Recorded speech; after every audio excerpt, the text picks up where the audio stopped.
Good evening, everyone. Welcome to the International Affairs Forum at Northwestern Michigan College. Just absolutely thrilled to have you all here with us for a very special evening, special presentation brought to you by our NMC students on the International Affairs Forum student leadership team.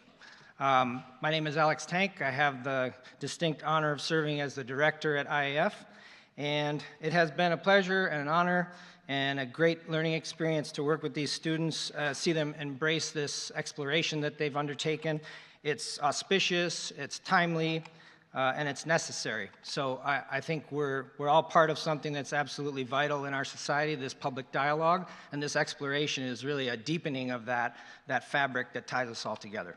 So now, before we get into this, and before I hand it over to the students, they're going to be our guides for tonight, I'll quickly remind you to silence your mobile devices, please. That's number one. And then as part of our tradition here, I want to welcome our online audience, people joining us on the live stream, and our satellite partners in Rogers City, the Zonta Club of Rogers City. They're coming to us from the Presque Isle District Library. So we have a camera over here. You can give them a little wave over there. Hello, Rogers City. All right. Yeah. And then the other fun thing we're going to do tonight is something new. We've engineered a chance to turn the camera around on our satellite partners in Leland County at the old art building. So we're going to see them in their natural habitat for the first time. So let's see them, if we can get them connected. There they are. Give them a wave there. Yeah. All right. Oh, yeah. Good deal. Yeah. So we appreciate that. They got the lights turned on. So we're definitely interconnected here. That's taking us from Lake Michigan out in Leelanau County all the way to Lake Huron. This makes Northwestern Michigan College truly the College of Northern Michigan, as it always has been for almost now 75 years next year. We're going to be celebrating that all year long.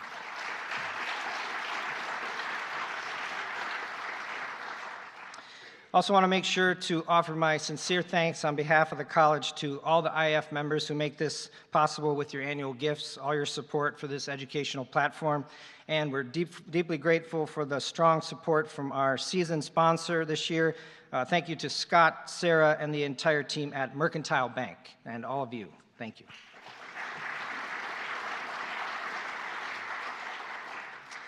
Now, this is one of the highlights of our season, and we take a little extra time for this program because we get to share about our annual Academic World Quest competition that we held in February at the Haggerty Center. And that was the 12th year that we've done this program. It's our Quiz Bowl style competition that's focused on global affairs issues. Most of you know all about it. If you're new to IAF, this is one of the great features of the program and the way we serve high school students and educators. So there's a fun opportunity here. We have a couple of our winners here tonight, and I'd also like to have them come on up and get a chance to hear from one of the students. So before that, I'll introduce someone who helps put together Academic World Quest each year now for the second year, David Peck, that's IAF's Academic World Quest coordinator, and then introduce you to part of the team that you all are helping send to Washington, D.C. On April 27th, 28th for just an unforgettable experience at the National Academic World Quest competition. And I will let David and the students tell you more about it. David.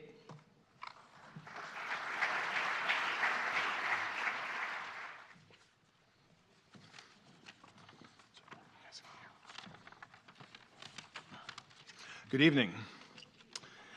As Alex said, and thank you, Alex, my name is David Peck, and I am the coordinator for the Academic World Quest program, which is generously supported by the International Affairs Forum and Northwestern Michigan College.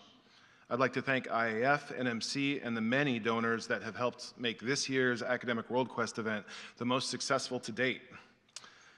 For those of you who don't know, Academic World Quest is a program of the World Affairs Council of America, otherwise known as WACA, and its affiliate members, including this IAF. WACA's flagship youth education program is a fun, fast-paced competition for national high school students. Academic World Quest tests players' knowledge of current international politics, geography, global economics, history, and world cultures. And this year's regional winner was our own Traverse City West High School.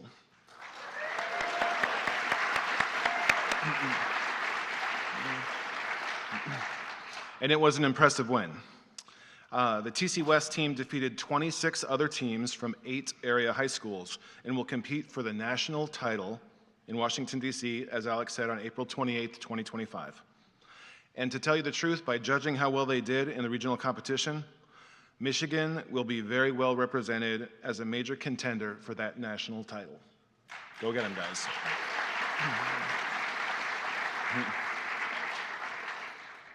In addition, however, to competing for that national title, the TC West team will have many other exciting opportunities that have been allowed by our donors, such as attending a presentation by the U.S. State Department and an ambassador from the Mexican Embassy.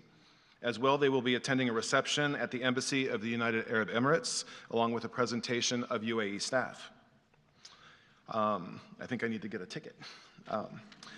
Now I would like to introduce the members of the Michigan Academic World Quest winning team. We have junior Trey Stewart. Please step forward.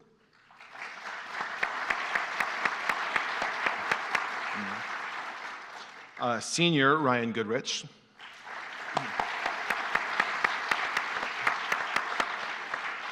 And we do have 2 members that could not be with us, but I think they've got a good excuse, and this is what it is. Tucker Ballinger is traveling to Houston this week to compete in the World Robotics Championship. Hey, Tucker. And Dylan Grigluski is traveling to Midland with TC West to compete in track. All of these students are highly, highly active in their school community, so I think I will give them a pass for not being here.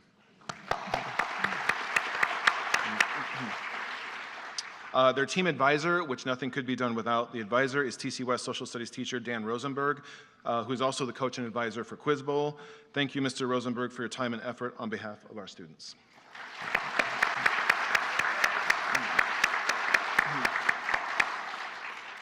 So let us all wish them the best of luck and give them a well-deserved round of applause as they represent Michigan against the rest of the country.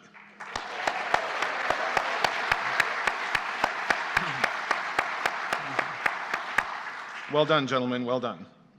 Now please join me in welcoming Trey Stewart, like I said, a junior from TC West, who recently starred as the Pharaoh in Joseph and the Amazing Technicolor Dreamcoat at TC West in the musical, as he says a few brief words on the impact AWQ has had on his life. Thank you.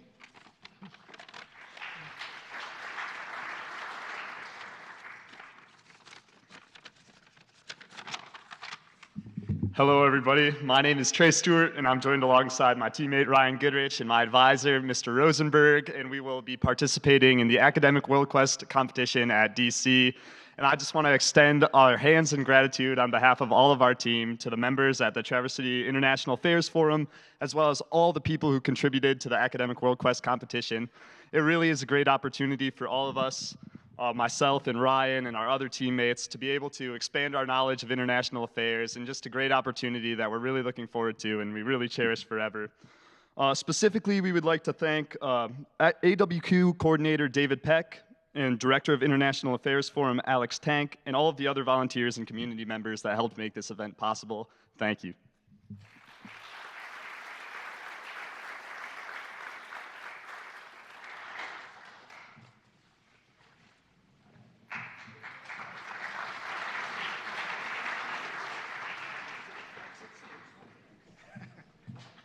All right. Thank you, Trey and Ryan and Mr. Rosenberg and David. That's another special aspect of this trip I want to tell you about, something we just arranged, which is we've arranged for these students to visit the Capitol building and visit with Joy Lee. She's the National Security Advisor serving in the office of Senator Alyssa Slotkin. So that's happening on Tuesday before they fly home. So we're making sure they get the most out of their visit there. I want to thank also, again, the members and our volunteers, our sponsors for Academic World Quest, Jimmy John's, lunch sponsor, Traverse City Record Eagle, media sponsor, and a whole host of door prize donors that make it a lot of fun for all the students that participate. We had 120 students, 8 high schools. It was a great, great success, and we're looking forward to the 13th annual. So, let's move on to the next stage. I'll tell you about the Q&A that we'll engage in, then we're going to turn this over. I'll be back up to join you for Q&A after the moderated conversation and the video segments you'll see. For everyone online, you can submit your questions through the Zoom Q&A function, as usual. Everyone here in person, you can find question cards as you entered, and then we'll have some volunteer students with the question cards if you flag them down. And we'll begin collecting those after the guest moderated conversation with Dr. Brown and Amanda Allen. So please have those ready. Another option is the email, and this is becoming a preferred option. It's iaf@nmc.edu. That's for everyone in the audience and online. At long last, I have the great pleasure of handing the wheel over to our student leadership team. And to keep us rolling, I'm very pleased to welcome to the International Affairs Forum stage M.K. Kathinji.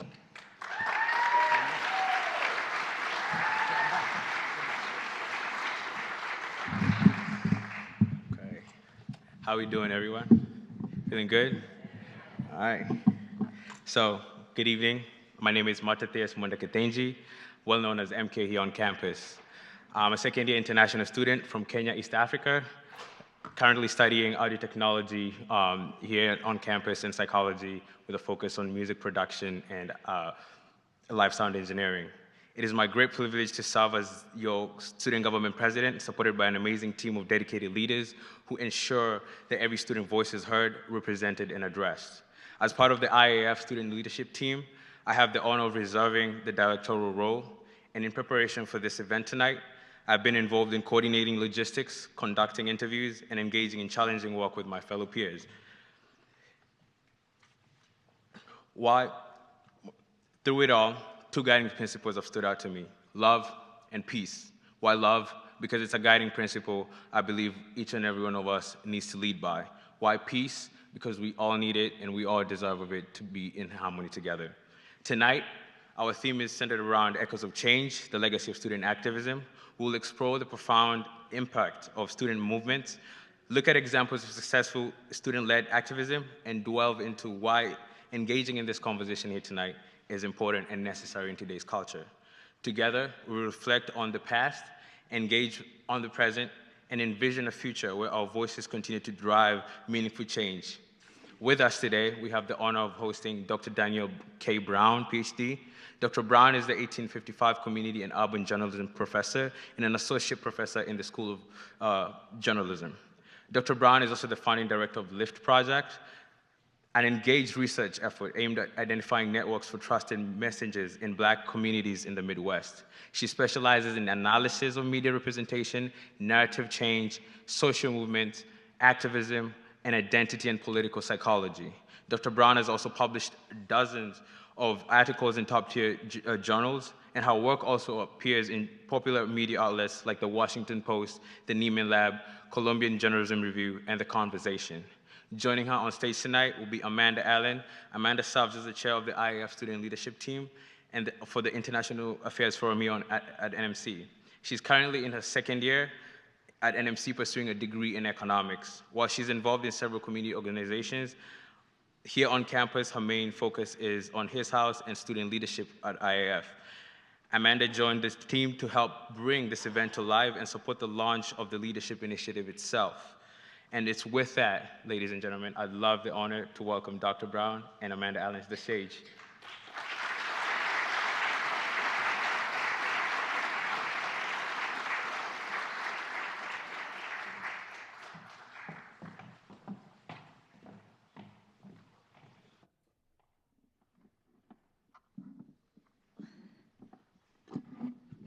Good evening, everyone, and on behalf of the IAF Student Leadership Team, thank you all for being here tonight.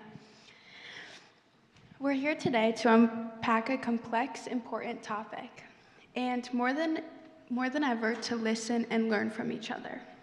Each person here brings a distinct lens to the conversation, and my role tonight is to guide us through this thoughtfully, dynamically, and echo the work that students have put into this exploration, not only here at NMC, but globally. This won't be sound bites, it'll be substance. And thank you, Dr. Brown, for joining us here today. It's a pleasure. You are an expert in social movements and have researched media perceptions, techniques, and tools that student activists and activists use. Why is student activism and the right to gather and assembly and protest, so important in today's culture and society. It's a pleasure to be with you all tonight. And first of all, can we give it up one more time for these students who have worked so hard to organize this? This is tough, right? It's tough to be a student and to be in classes and to be organizing something else to help inform a public. That takes a lot of energy, a lot of heart, a lot of dedication, a lot of things that even as I grow older into my adulthood, I realize I don't have the energy for. Thank you so much. And it is at the very heart sort of the same sort of grit that's needed to be a student activist as well. And so students are so important to the general culture of social movements, of protest, of activism, because of this energy, the same energy that the students here have utilized to help make this come to fruition, is the same energy that has been used to start social movements around the United States and around the world. And protest, I speak specifically in the United States here. Protest was our very first amendment. So our founding documents were like, here's how a democracy should be set up. And our very first, oops, we missed a thing, was we should protect people's right to talk, to speak, to be able to address their grievances with the government. And protest is so essential to that. And so it is a landmark piece of what a democracy is. It's the piece that beyond your voting privileges, and in other countries, just beyond however your leadership is selected, protest is the way in which citizens can air a grievance maybe that these leaders aren't addressing, or that they can participate in citizenry and in their society without having to wait for some formal system or formal change to come along. So it's critical for remaining and for centering people and for allowing people to have an opportunity to constantly sort of update what is needed by the people that live around us. Yeah, and as you mentioned earlier, I'd like to go back on what you're talking about, social change. And as we know, social movements have kind of been that starter, that catalyst for a lot of social change. Do you think, given what specific movements that have been covered here, what do you think fostered that change? And then what in the past, or maybe that haven't been as well covered by the media, foster that social change as well? Could you speak a little bit on that? Sure. I mean, social change for some of the movements that we know the most about usually starts with people realizing something is wrong in their hearts, right?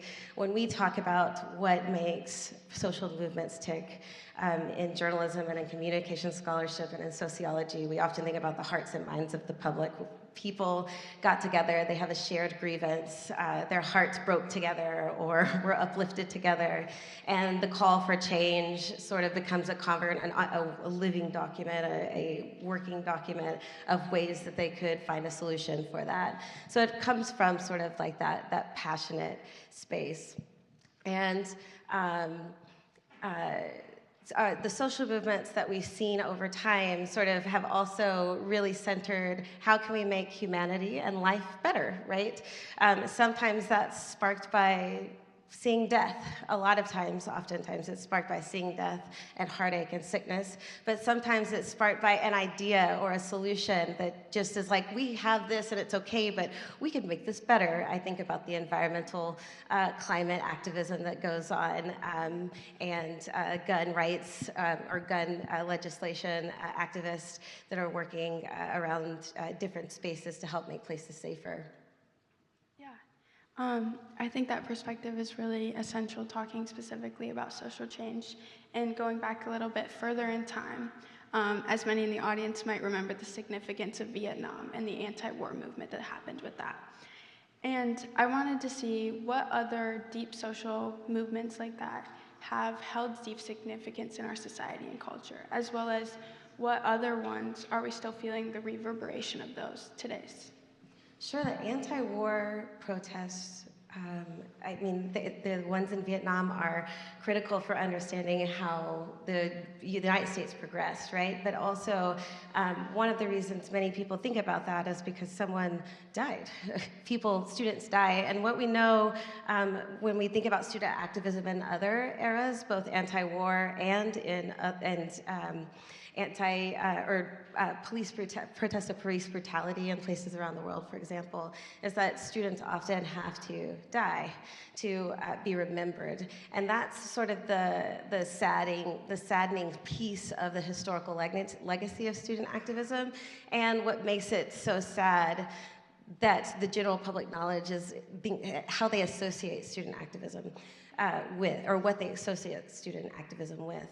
But students don't have to die. And we have plenty of examples where students have been critical to social change over time and have been a piece of that change. One of the places that I think about is in 2020 in Nigeria. There was a EndSARS protest that was connected with police brutality that was going on in space. And it kind of mimicked what we saw in 2020 after the murder of George Floyd here. While students died in that particular, in post-protest, the initial protest that happened that helped sort of end the policing unit that was there at the time, those protests include anything except for strategic communicative action by students, mostly students on the streets. And within a week, they were able to make some major progress within the policing that was happening in the area. Of course, they always wanted more. And so that's where you see sort of a progression into what we tend to see. But there are tons of student activists and student activism efforts that don't require this kind of sad ending to create that change. Yeah, I had no idea about that in Nigeria during 2020.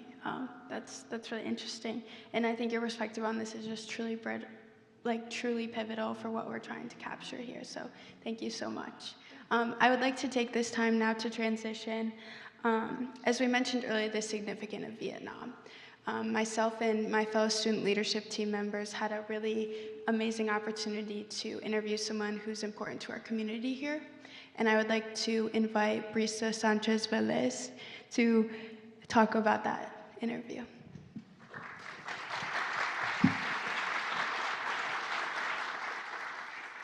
Hello, everyone. My name is Brisa Sanchez-Valdez for the International Affairs Forum. I'm a part of the student lead team as the marketing chair. Currently, I'm in my second year here majoring in business with plans to transfer to a four-year university and pursue my degree there. In addition to participating with the International Affairs Forum, I'm also part of leadership for the Multicultural Club. In this clip, we'll hear from Tim Keenan and the result of his personal experience from serving in the Vietnam War. Tim lived in Traverse City for 45 years. He is a graduate of Grand Valley State University. He is a combat veteran of Vietnam and was a recipient of the Silver Star while serving. He also was a member of the Honor Guard at Fort Logan National Cemetery upon his return from war. He is the former Community Corrections Manager of Grand Traverse, Leelanau, and Antrim counties, retiring in 2008. In 2009, he hiked the entire Appalachian Trail and subsequently wrote a book, The Good Hike, a memoir about his journey while suffering from combat-related PTSD. He is the subject of the award-winning short documentary, Nanique, about his return to Vietnam in 2014 with his youngest son. The film will be shown at the State Theater on April 30th at 7 p.m., followed by the Academy Award-winning film, Coming Home, Vietnam War drama starring Jane Fonda. Thank you to Tim Keenan, and enjoy this first segment of today. Thank you. Every time the doorbell rang at my house, when I was over there, my mom went down the basement and cried. And my dad had to answer the door. Then because she thought it was them saying that I got killed in Vietnam. My dad would go down, comfort my mom, say, it's okay, it was just the postman or just the, some person selling all-purpose cards. Oh, God. So for a year, my mom did that. But again, I know we don't have boots on the ground right now, but we're killing other people that have families just like my mom had me. And their lives are just as important as mine. My name is Tim Keenan, and I'm right now, I'm a disabled veteran, and also president of Veterans for Peace, Chapter 50 in Northern Michigan.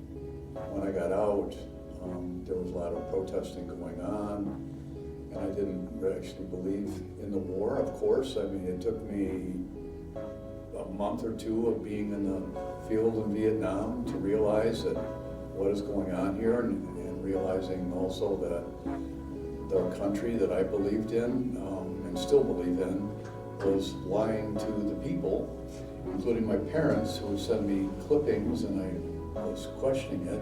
But I went to some protests and I just felt guilty being there because I had so many friends. The hardest part for me, when I got called that the helicopter was coming out to get me because I was going home, I was elated. I survived and I was going home. I was so excited to be going home, but I had to say goodbye to my friends, knowing that many of the people that I'm saying goodbye to are not going to survive. So I just was silent for a long time. I really didn't want to hang around with any veterans groups. I didn't talk about being a veteran until actually I moved up here and I met a guy and he asked me if I was a veteran. I said, yes, I'm a veteran. He said, would you come to one of our meetings? I said, I really don't want to go to hang around with veterans because all they talked about was war.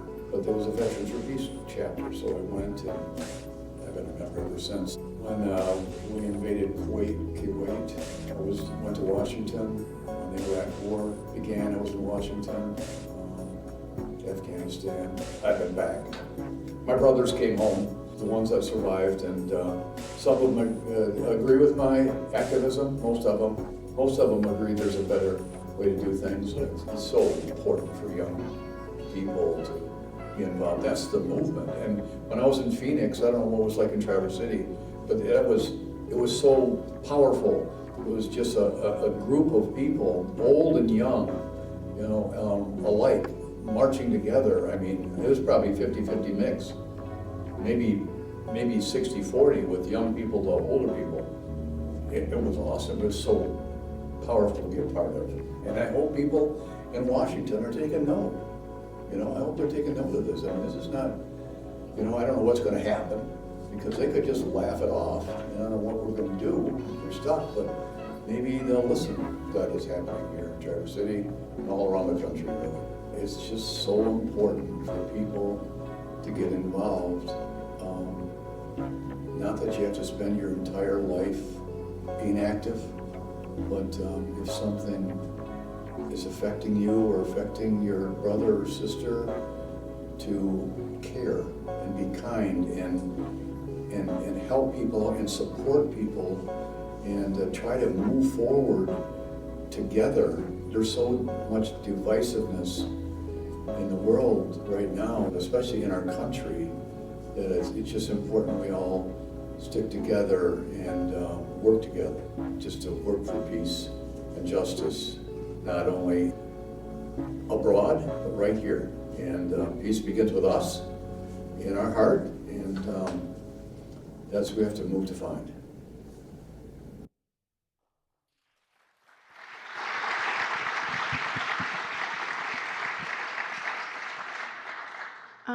Thank you, Tim Keenan, who I believe is here tonight. Thank you so much for participating and showing a little bit about yourselves.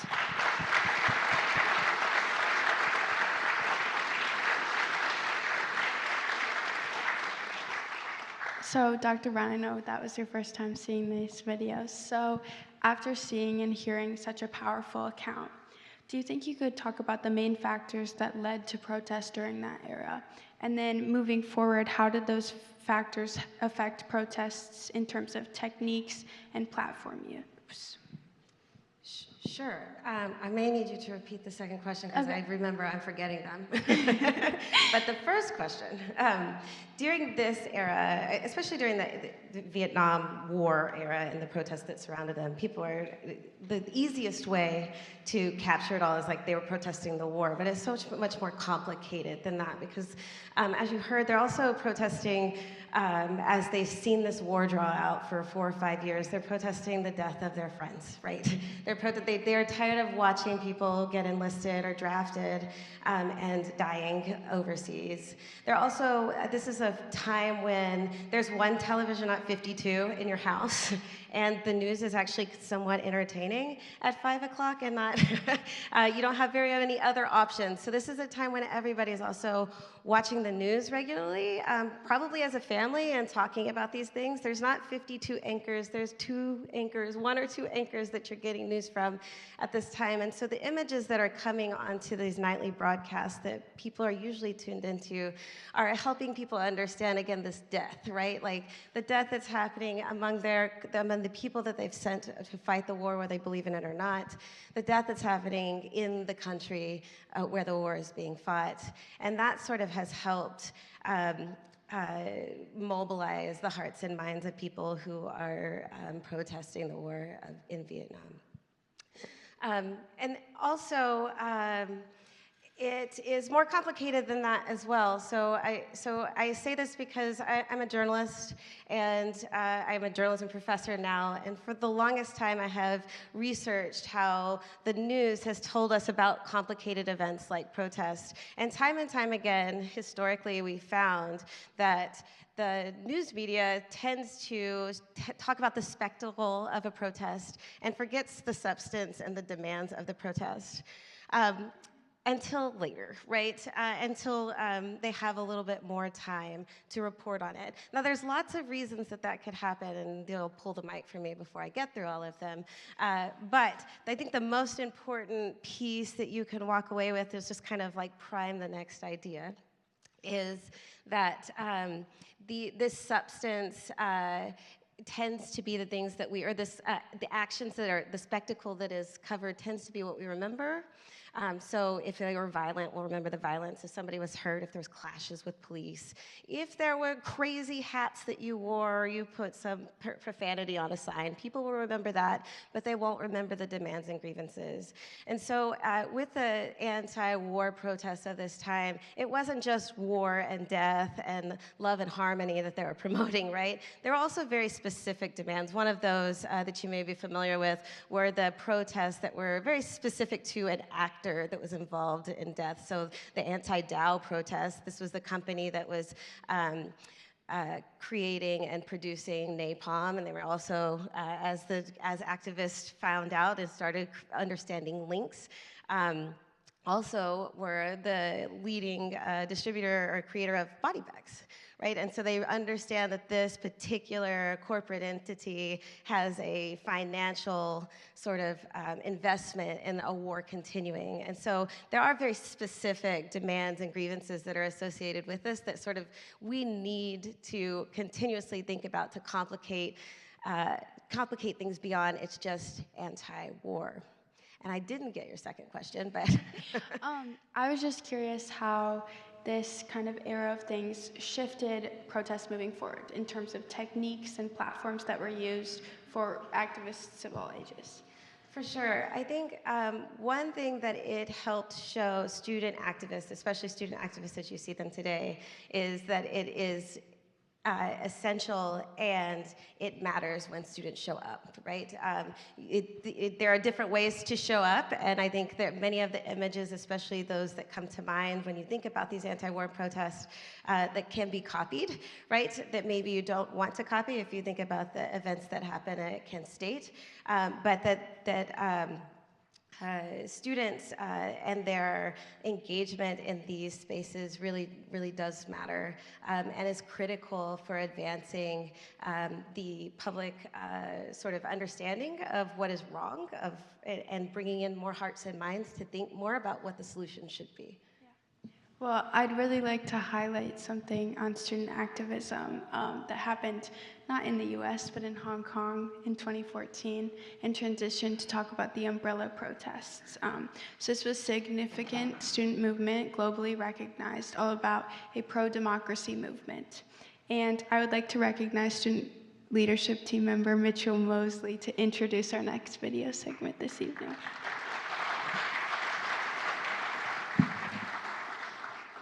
Thank you, Amanda, and thank you all for being here this evening. We couldn't put this event on if it wasn't for your attendance, so thank you. As Amanda said, my name is Mitchell Mosley. I am currently in my second year here at NMC studying business administration along with liberal arts. I contribute to the IAF team here through my official role as a researcher. My other primary involvement here on campus is with the Experiential Learning Institute as the public relations specialist for the upcoming Big Little Hero race this Saturday. We hope to see you there. Thank you. But allow me to introduce someone far more interesting. Howard Y.F. Choi is an associate professor at Wittenberg University. He earned his Ph.D. in comparative literature and humanities from the University of Colorado. Dr. Choi's research focuses on modern and contemporary Chinese culture and literature, with particular interests in political expression, identity, and resistance in Chinese-speaking communities. In addition to his academic scholarship, Dr. Choi has actively engaged in research and discourse surrounding the umbrella movement in Hong Kong.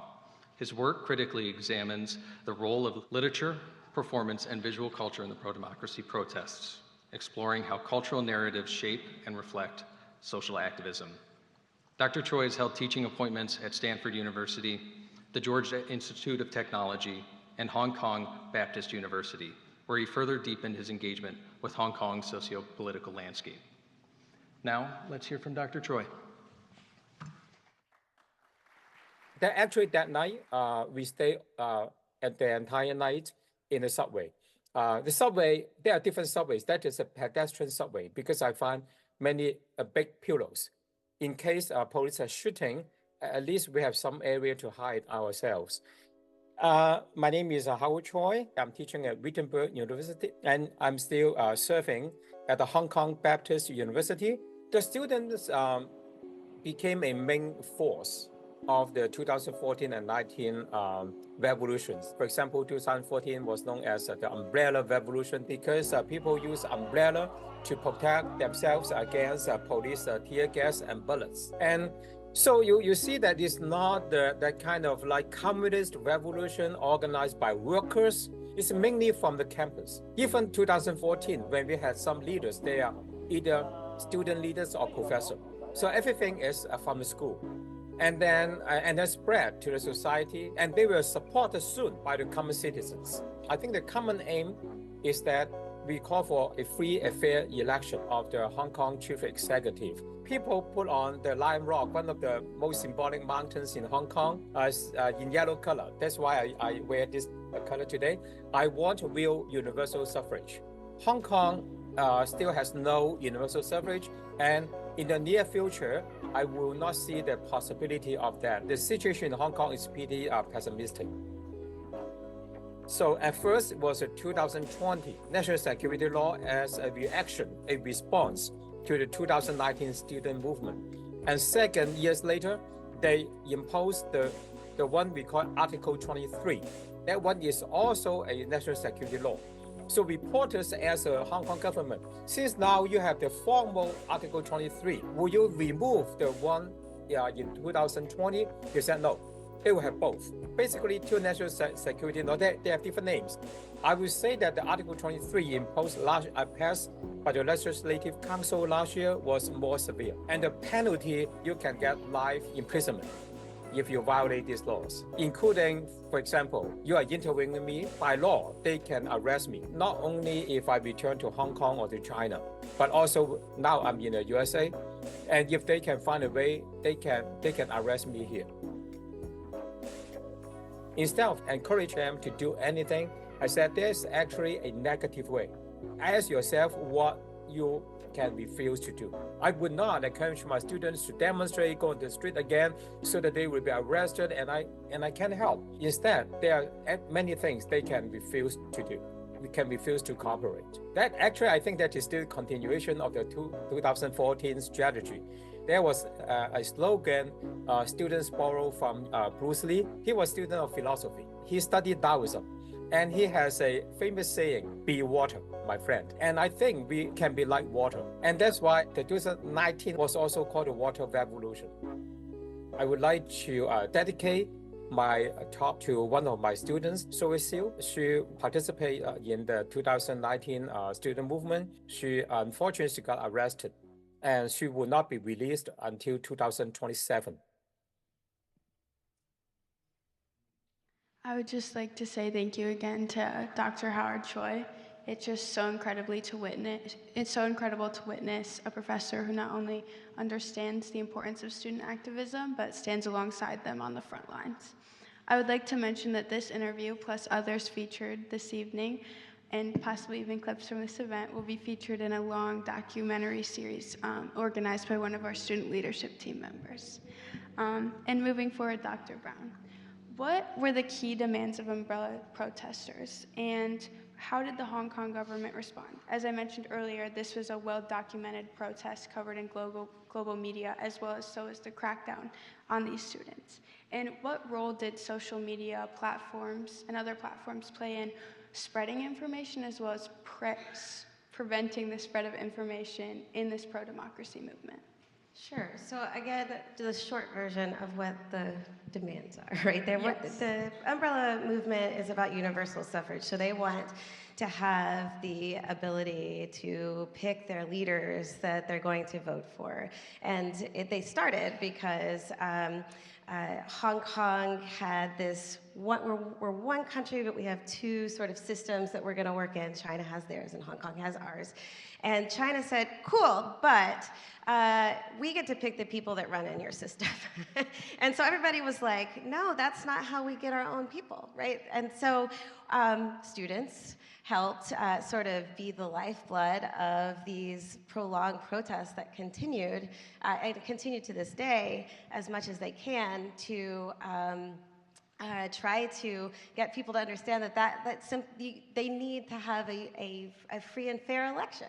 They need to have politicians that the people, the citizenry there, can pick. And it's more complicated than that because Hong Kong has a population migration thing that's happening at the same time, and society is changing. And so universal suffrage is the term we use, but again, the demands and the whole breadth of this movement is much more complex than we could talk, than we can briefly say, right?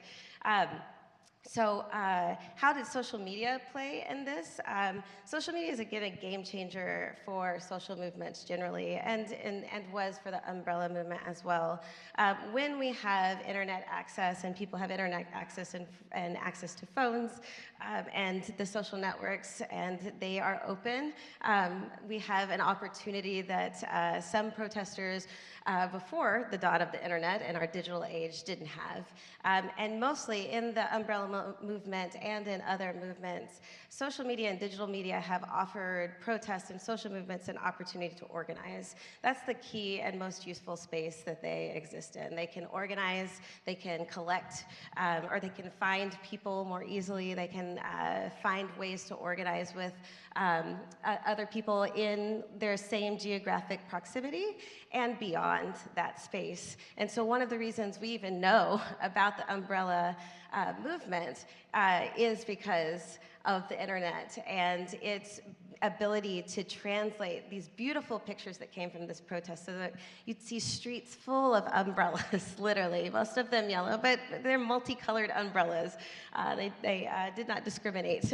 But the sea of umbrellas that is shielding protesters both from rain and tear gas, right? You see these beautiful pictures coming from this movement that helped people want to know more about what's happening in Hong Kong and want to know more about what these protests are about. And those weren't put out by the media there. Those were put out by protesters and activists and people on the streets and citizens showing the rest of the world, showing foreign countries exactly what's happening on the inside. And so it became, and social media remains in many ways, a additional media outlet for the release of information to other spaces. And it goes beyond journalism and what journalism can do, no matter what standpoint of journalism you come from. Well, thank you so much for your perspective on that. I didn't even understand that was like the first social movement that really brought to light through that. So thank you. We recognize that some of these movements may feel a bit farther from home in time and space. So let's take a little glimpse onto something what's been happening in our community. And I would like to welcome Auditorium Kane to introduce our next video segment.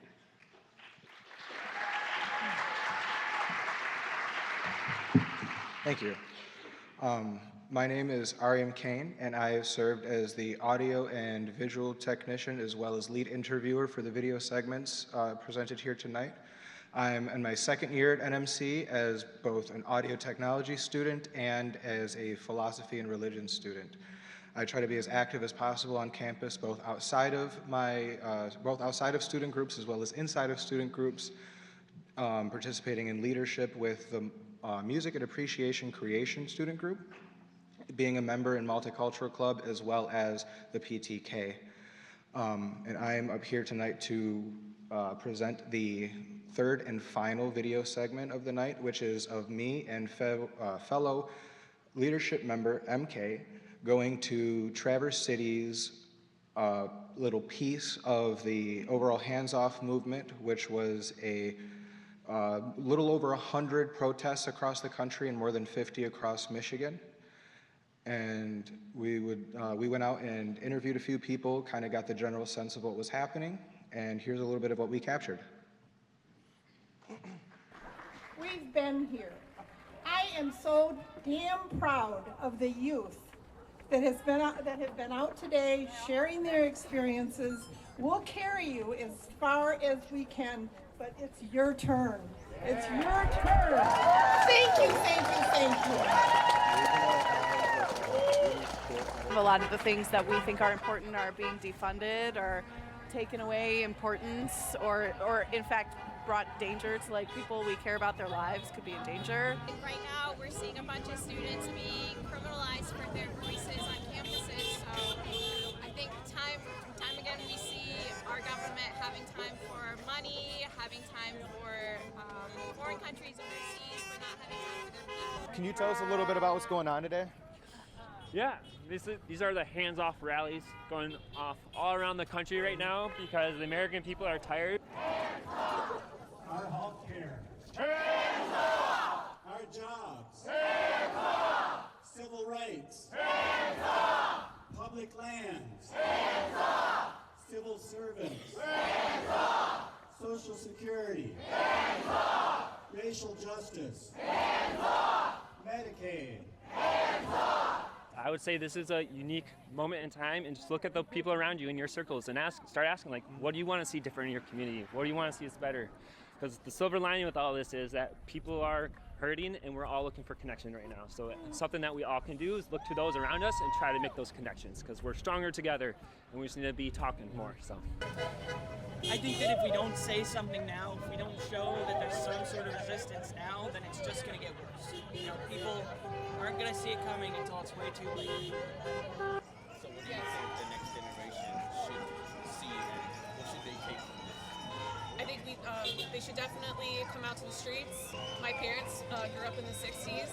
They were out in the streets, you know. Just keep going. And it seems like you can't do anything, but when you come out here, I cry tears of joy to see everyone out here together. We have to keep fighting because when we come together, it works. Boycotts on stores are working. Boycotting places that don't have DEI. It's working. It's working. Just keep going. They're intent on getting rid of diversity, and it's just so backward thinking. Diversity, inclusion, equity. Why are you afraid of things being equal for people? Why are you afraid of including people? Yeah, we just need more voices in the choir, not less, and more diverse voices in the choir. So, tell all the young people you know, get involved. We're holding a spot for them. Yes, we can. Resilience. We are strong. Shoulder to shoulder, keep moving on. Resilience. Make a new plan. Stand up again and say, yes, we can. Resilience. We are strong. Shoulder to shoulder, keep moving on. Resilience. Make a new plan. Stand up again and say, yes, we can. Resilience. We are strong. Shoulder to shoulder.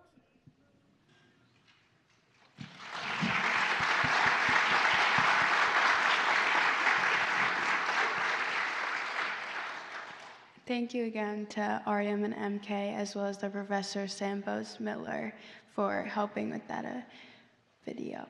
So now, to address... Can I just say real quick? Yeah, go ahead. This is the kind of journalism we need for protest, right? Like, did you come off thinking everybody just want to take their hands off of things? No.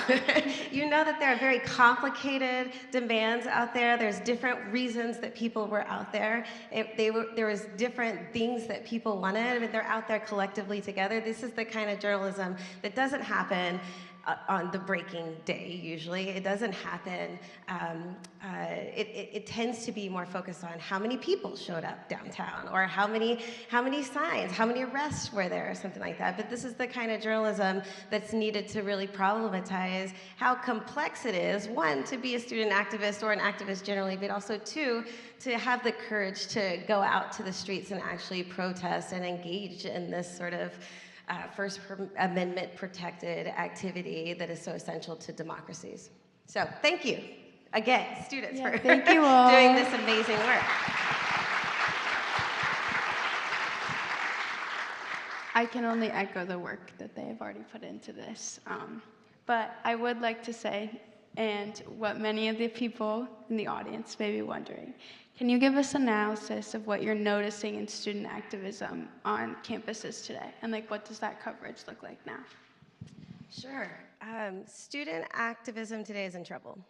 And it is, when I think about and have talked about different activist movements around the United States since I began this work in early 2012, I thought about that and situated a lot of that knowledge within democracy, right? And having a democratic republic and being in a space where democracy was a baseline and we understood protest as an essential piece of that.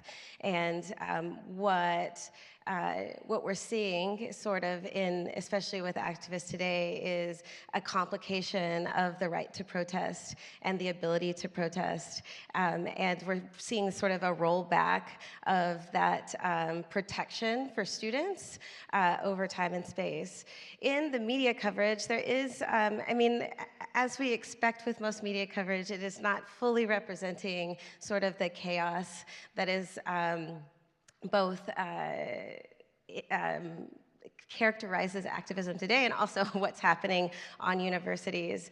And because our media and news system is so fragmented, it's very hard to give you an analysis of, is the news media doing this any better? There are some news organizations that are out there and repeatedly saying that these protesters on campuses are breaking things and are doing encampments that are, wildly illegal, and that if you're breaking the law in any form or fashion, you should pay the consequences for that, and really criminalizing the protest activity that has been happening, particularly those around the encampments on university campuses. And not a lot of reporting focuses on what's happening inside those encampments. These are, somewhere between 18 to 24-year-old, mostly kids that have decided to leave the comfort of their beds and sleep in tents. Not something that I typically choose to do on any day,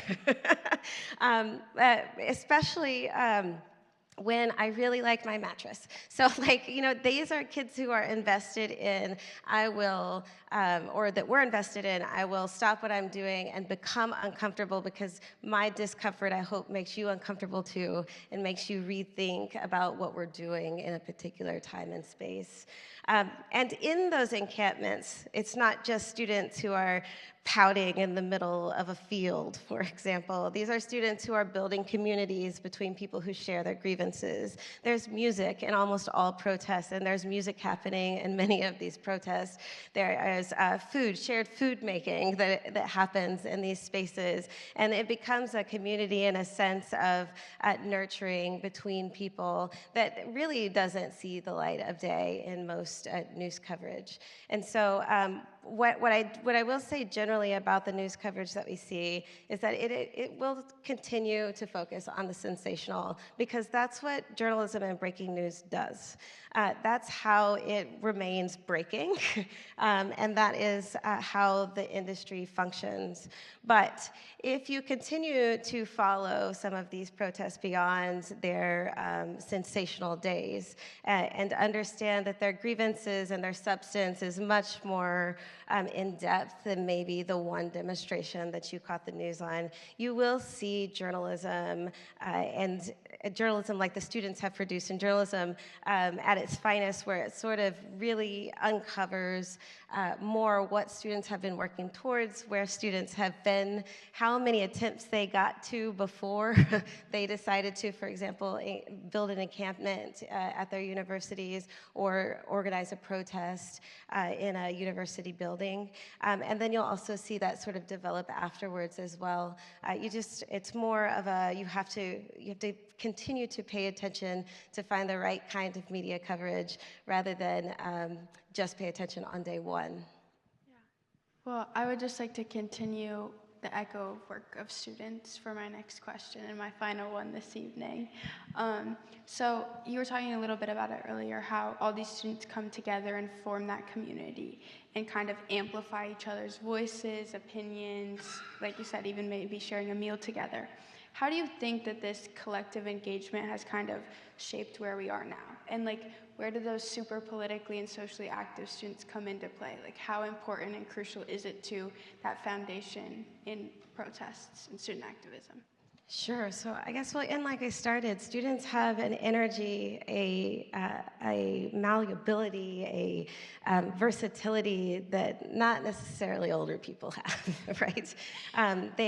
They can see the change that they want to see, and they're okay with being uncomfortable, usually. And when they get together and just create some sort of movement and share their grievances together and realize that they can make a change, they really do become the energy that drives most successful social movements. And it does have to do with their youth, and it does have to do with their heart, right? But it also has to do with their intention of learning. Students tend to be the ones that are willing to learn about new perspectives, are willing to think through new solutions, are willing to pivot when they find out their own solution might have been wrong. They're willing to think through and introduce radical ideas and return them to moderate landscapes if they need to. And so students tend to be the lifeblood of how we understand and how we really grasp on to the social currency of social movements, which again is the hearts and minds of the public. For student activists that are in the room, or those who are interested in learning more about student activists, or just problematizing how you might think about a student activist, I really venture or encourage you to talk to them about the heart work that they've been doing, the moral grievance and the ethics issue that really grounds what let them give up their time, their comfort, their energy to be able to engage in a political space. Students, I don't think, or generally, all students who engage in activism and are not super political, they have that sort of heart, something has tugged at their heartstrings so hard they can't unsee it. And so I would just encourage students who are feeling that to lean in to how you're feeling, and know that social movements and creating a community around you will offer you opportunities to figure out what next steps to take so that you can see the change you hope to see in the world.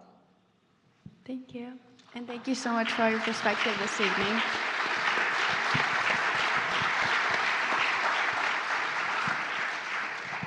I would now like to take this time to transition to our live Q&A. Thank you very much, Amanda. Thank you, Dr. Brown. It's pretty amazing the depth that we've gotten to here and the infusion of the visual aspect, the videos, the on the street feeling. I couldn't have hoped for more from this presentation so far. So now to the questions that we have coming in. You addressed one naturally about why are students key? Why is it so important that young people can be these change makers? I'll take the first question from online, and then again, if you have question cards, you can raise your hand and volunteers will come pick them up and they'll send them to me via email. You can also send them via email. So we'll start with this one from our satellite partners in Rogers City. Some opinions of the public are that active protests tend to be self-serving or a feel-good experience for those who are protesting and don't have the staying power to make any significant change. You talked about this longevity being key. In our current administration, there seems to be a concern around people who protest and their safety. How could you encourage those people to give their voice without fear and to stand up for what they believe, even in this environment? Sure, this is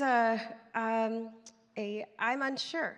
We're in uncharted territory right now in terms of how to keep, when I think about student activists especially, and as a professor at a university, how would I tell my students to stay safe?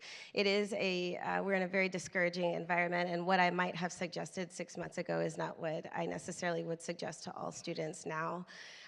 Just because their safety is in question, especially for our international students who we do not understand why some of their visas are being revoked and that have been connected with social movements. Protests, I think, just to kind of cue off of the first piece of that question about protests sort of being self-serving, sometimes they can be when you're going off of your heart. that kind of sometimes might feel like that. But there is very often, first, these substantial protests, especially like the ones that we see, there is often, and I would venture to say almost always, a bureaucratized movement behind that is helping sort of craft a narrative and is organizing with these entities. So, for example, I think about the Black Lives Matter movement, which many people think is just a bunch of people who, in 2014, when Michael Brown was killed, went to the Ferguson streets and protested. That's not exactly who that was. There were people from Ferguson there that were protesting, but there were also people from the NAACP that were there. There were also people from the Black Greek fraternities and sororities that were there. And there were organized, change makers that were a part of problematizing, again, sort of the substance of a protest. We don't normally think about those entities, but they're usually there.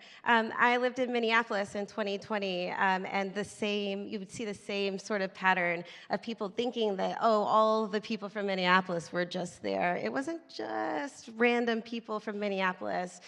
There is an incredible activist network around Minneapolis, St. Paul area, and around the Midwest broadly that helps sort of make these protests make sense.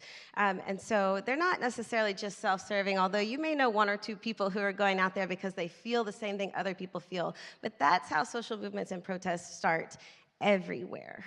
And so we should really recognize and celebrate oftentimes those people who are willing to take what is a feeling and move it to action, because that takes a lot, right? It takes a lot to give up the time of your day to be able to engage in that.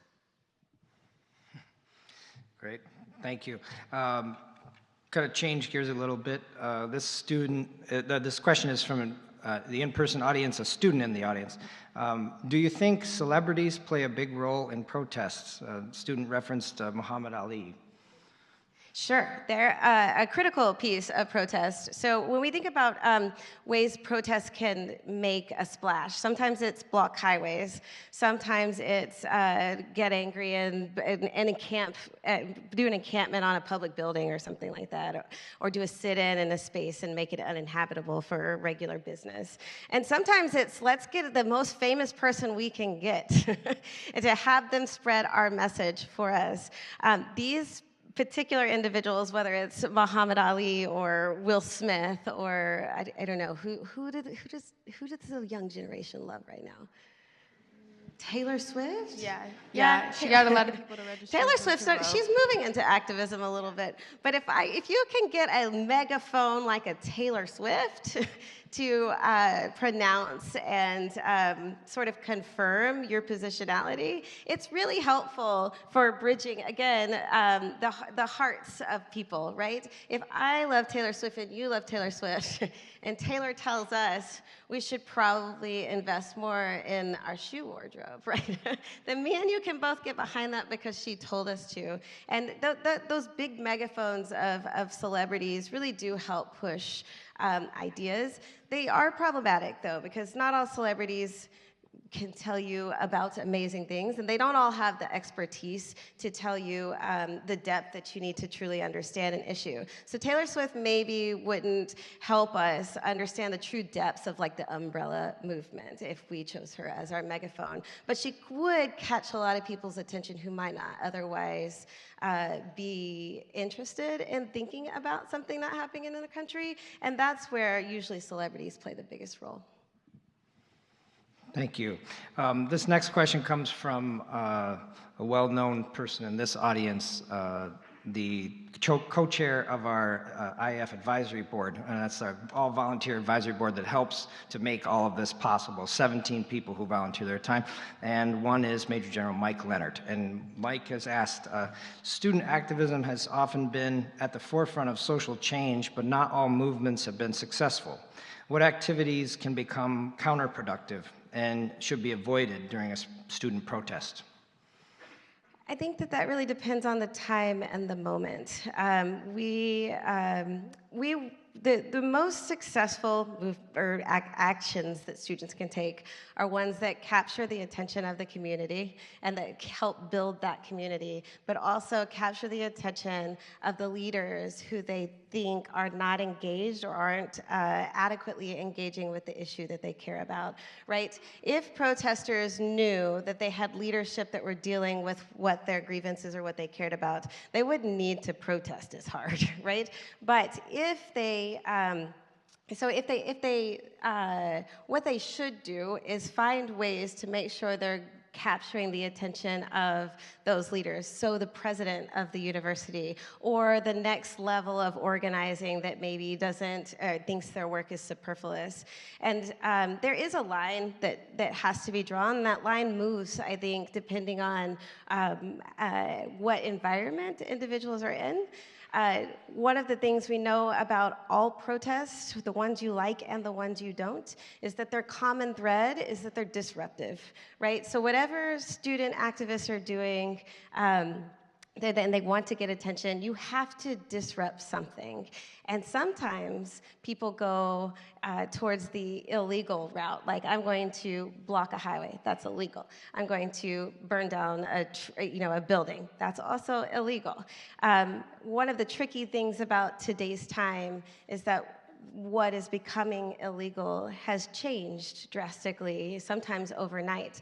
I'm thinking, for example, at Indiana University, when a general space, a common grassy area that's outside of the entrance of the university, is known for protest in its history. And during the protest in 2024, the administration changed the rules around that open space that was so well known for protesting and made it illegal to protest there without like a public announcement of that information. And so students and faculty and community members were all arrested in that space for breaking a law that wasn't a law the day before. And so you kind of have to navigate. It's not as easy as saying don't do anything illegal when you know the rule books of legality are changing, especially right now in the United States. So you have to really think carefully and strategically about the consequence of the action and if it's worth it to you. For students out there that are thinking about how to protest, I would strongly advise them to think about the consequences. What are those consequences and can you live with them, right? Social movements oftentimes, again, there's something has pulled at your heart so much that you cannot go day to day without asking or requiring this thing to change. And so let that be your guide in understanding how much consequence you can take for trying to activate and pursue that change. Thank you. We're getting a little close on time. I wanted to make sure we had a longer program tonight because there's so much to fit in and so much depth here to explore. I wanted to ask, kind of along those lines, can you reference any movements that you've seen that have that longevity that creates the lasting change? And what was the differentiator in those movements, not just the movement on the street, but what was the lasting effect? Like what was sort of the turning point that made it become something real and affected policy and affected our culture? Any examples?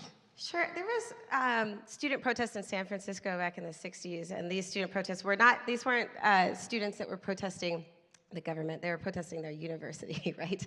And so these students found that they had invested in the college and university, and there was a lot of information that they just weren't seeing. It was a super diverse school in San Francisco, and they were like, I don't think that there is enough information here about ethnicity and culture where I come from.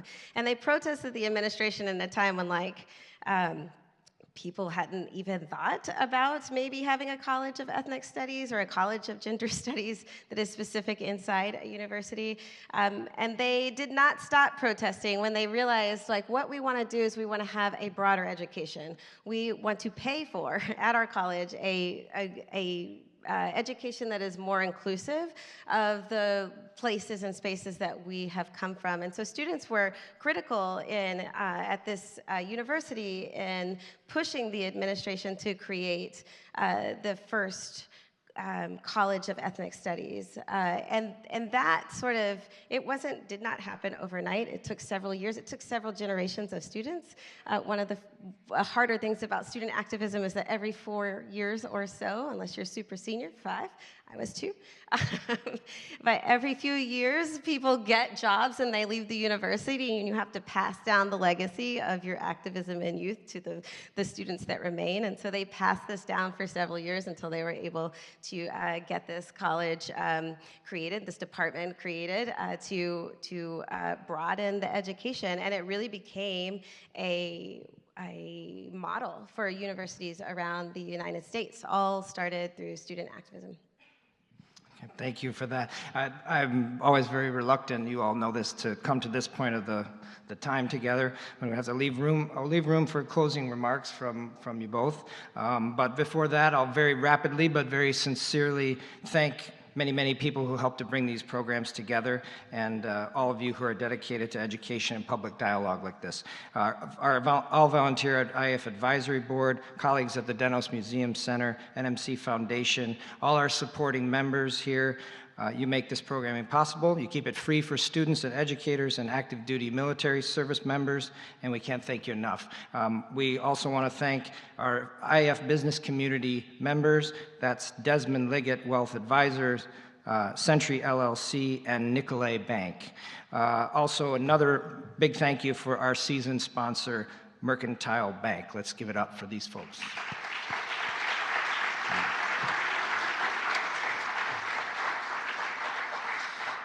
This event in particular was supported by so many staff and faculty here at NMC, including the Audio Technology Program, the Experiential Learning Institute, International Services and Service Learning, NMC's Office of Student Life, and this truly embodies the global learning community that we foster here at IAF and NMC, and I couldn't be more proud of all the contributions that everyone made.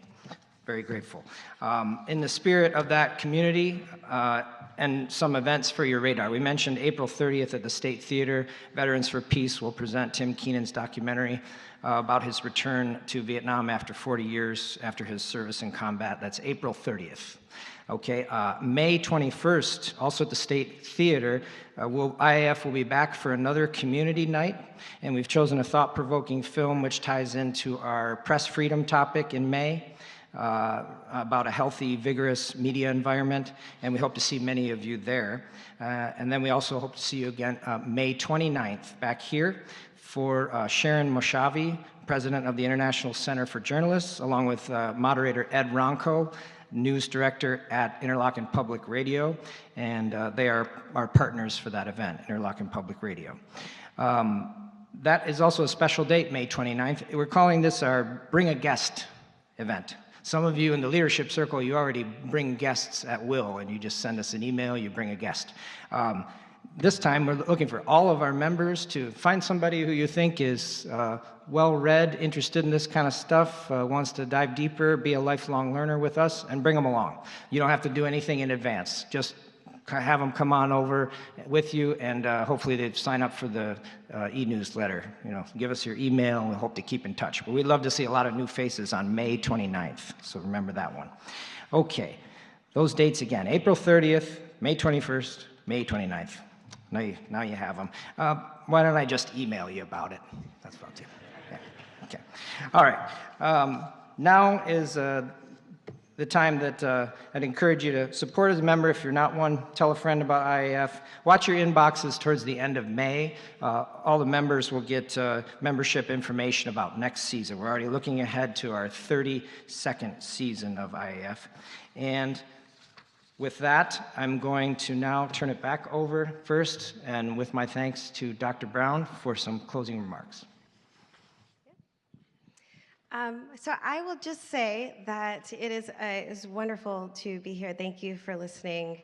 And if I could convey anything, especially as a researcher of protest and of news media, it's really to know that journalism, especially the traditional mainstream journalists, they're trained to only give you the first draft, to only tell you what's happening, and sometimes that's spectacular, sometimes it may be opinionated, sometimes it may be something you absolutely don't believe, and sometimes it may be wrong. And if you've ever done a first draft, and I would never show you any of mine, you know that that's kind of how it has to be. Under the timelines that journalism faces, it is a piece of the industry that we don't talk about enough because we hold it to such a high regard. But the second and third and fourth drafts of history that journalists produce often do give you the little pieces that you need to put together information about activists and protest. And so the activism that you see on your university campus, or the university campus here or around the United States, I just encourage people not to rely on that first draft, that breaking news that caught your attention, the 4 or 5 lines that they may have given you on CNN or on Fox or on your local news organization. You have to wait for the second draft and be engaged with it too, because these students really, and protesters generally, really are giving up their time and their currency, and in many cases their livelihoods, to try to encourage you to engage with a grievance or change that they think needs to happen. And that can put them in such precarious situations. We have to honor that kind of participation in democracy in the same way we honor the cute little stickers we get after we go to our voting polls, right? This kind of work is really tough and hard to endure. And so the least we can do as a public is fully engage with the depth and substance in which they are engaging with, and they're asking us to engage with before we make a final political decision about how we feel. Thank you again for your time, and thanks again for all the students who helped organize this amazing event.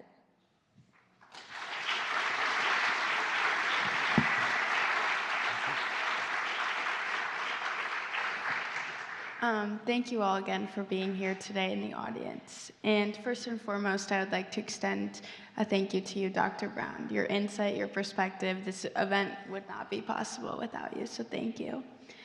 Next, I would also like to recognize Professor Jim Bensley and Elise Ballinger. Thank you for being our mentor and guide in bringing this whole event to life. Without each of you and your support and enthusiasm, this would also not be possible.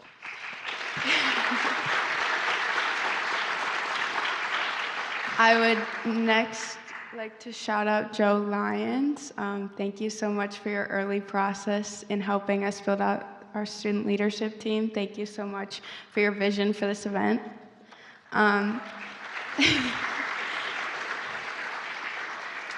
And I would now like to take this time to invite the student leadership team on stage. So Mitchell, Thank you for your overachieving spirit, your incredible work ethic, and organization skills. Thank you. I would like to welcome Brisa to stage. Thank you for your witty comebacks, your amazing media presentation. All of our marketing is thanks to you, so thank you. Ariam, thank you for your integrity and your grit and keeping it honest, along with your top-tier quality production, as we saw this evening. Other hand, thank you. And MK, thank you for your leadership, and most of all, for sticking it out for me. You really helped me build up this team. Oh, sorry. Thank you for making that possible. And lastly, I would like to extend my deepest thank you to Alex Tank. Your persistence and your enthusiasm towards this process, from mid-afternoon calls to the random little conversation bits, your vision for this event would not have been possible. So thank you for taking a chance on me and my team.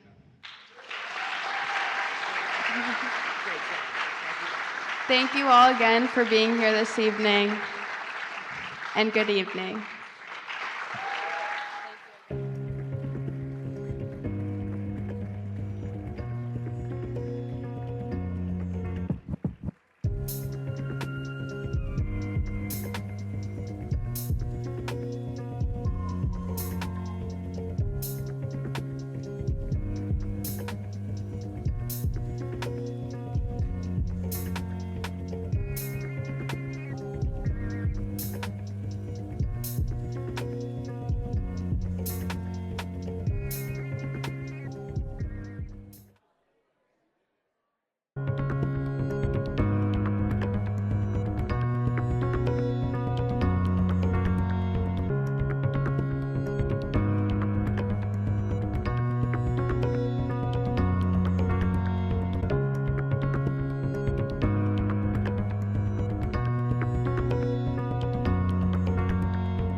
Good evening, everyone. Welcome to the International Affairs Forum at Northwestern Michigan College. My name is Alex Tank. I'm the director of the International Affairs Forum. It's quite a year so far, eh? Yeah. Well, I was just talking about the snow, that's all. Well, we're so glad to see all of you here in person and happy to welcome our online audience connecting from around the region. To our east in Rogers City tonight, as well as folks in New York, South Carolina, certainly out in Arizona, down in Florida this time of year. We've had some folks sign up from Ontario as well, so it's great to see. Special greeting to our satellite partners at the Old Art Building who are gathered there in Leland tonight, and for every IAF hybrid event. Let's do our thing and give them a little wave. This is the camera right here. There they are. Well, we appreciate them being there and convening and helping to expand our International Affairs Forum community. I'd like to thank our advisory board, IAF Advisory Board. They're all dedicated volunteers, many of whom are here tonight. The members of our International Affairs Forum student leadership team, you see them around. They're doing some great work on a project here for our April 17th event. So make sure that you mark that date and join us for that. And then other folks from our teams at the Dennos Museum Center and the NMC Foundation, all putting a hand in to make these successful events. I'd also like to thank a few groups who have helped.